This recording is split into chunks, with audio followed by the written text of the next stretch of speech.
The internet promised freedom, speed, and limitless knowledge. But behind the glow of our screens, a darker pattern emerged. A tool designed to connect humanity now quietly controls it. This is the untold story of internet addiction, when convenience turns to crisis. In the early 1990s, the internet emerged as a revolutionary platform, a digital Wild West where innovation had no bounds. Email replaced handwritten letters. Search engines replaced encyclopedias. Social media replaced living rooms. And with each replacement came the promise of faster, easier, and better. Convenience became currency. By the early 2000s, smartphones placed the web in our palms, transforming how we shop, date, work, and play. But few realize this new freedom came with invisible strings. The internet isn't just addictive by accident. It's engineered that way. Tech companies use behavioral psychology, reward loops, and dopamine triggers to keep us scrolling, tapping, and clicking. Infinite scroll, push notifications, and algorithmic content, each feature designed not to help, but to hook. Every swipe teaches an algorithm who we are, what we crave, and how to keep us on the hook. And the more time you spend online, the more valuable you become, not as a person, but as a product. The human brain wasn't built for constant stimulation. Studies now link excessive internet use to anxiety, depression, ADHD-like symptoms, and even insomnia. Teens who spend over 5 hours a day online are 71% more likely to show suicidal behavior. And yet, we've normalized this, scrolling before bed, during meals, even while walking. We call it multitasking, but it's actually digital dissociation. In classrooms, children struggle to focus. At work, adults battle burnout. At home, families sit together but speak through screens. We are more connected than ever, and more emotionally distant than we've ever been.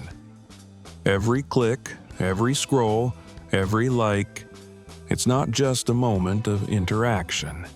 It's a moment of neural rewiring. Our brains adapt to the internet's rhythm, quick, fragmented, impatient. Attention spans have plummeted. Deep thinking is harder. Boredom feels unbearable. We chase the next notification like a gambler chasing the next win. This isn't just habit, it's dependency. And over time, it mimics the patterns of substance abuse. Internet addiction is real, but remains widely undiagnosed and misunderstood. Tech giants know the damage, but silence pays more than solutions. The longer we stay online, the more ads we see, the more data they harvest, the more dollars they earn. Addiction isn't a side effect, it's a business model. Platforms like Facebook, Instagram, and TikTok fine-tune their algorithms to trigger emotional responses: outrage, envy, desire. Because emotions drive clicks, and clicks drive profit. Whistleblowers have exposed this cycle, revealing internal memos warning of teen mental health risks, ignored for the sake of growth. Yet the industry remains largely unregulated, hiding behind terms of service and vague parental controls. And so, we spiral deeper into a system built to exploit our minds, while those at the top collect the rewards.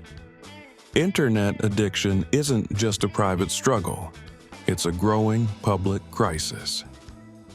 In classrooms, educators report rising attention issues and digital dependency among students.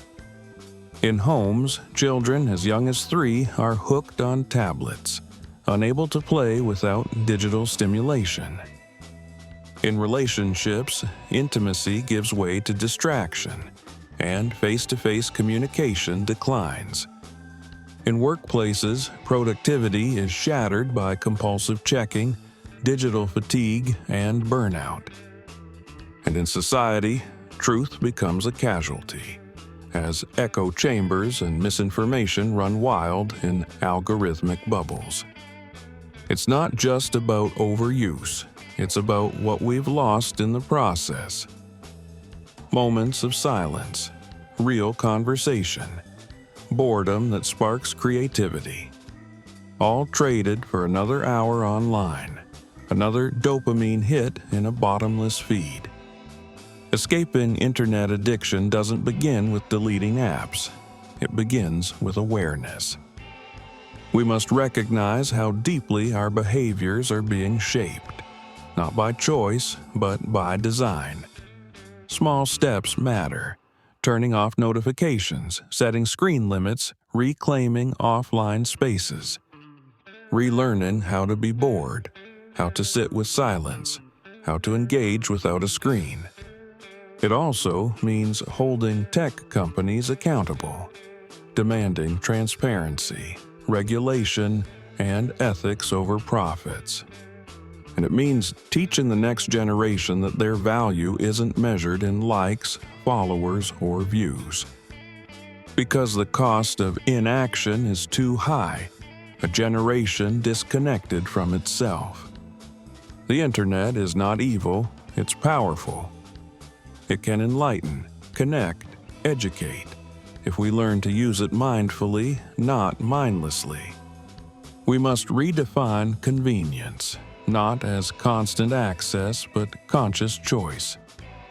Technology should serve us, not the other way around. The future depends on how we use the tools we've built, and whether we're brave enough to unplug.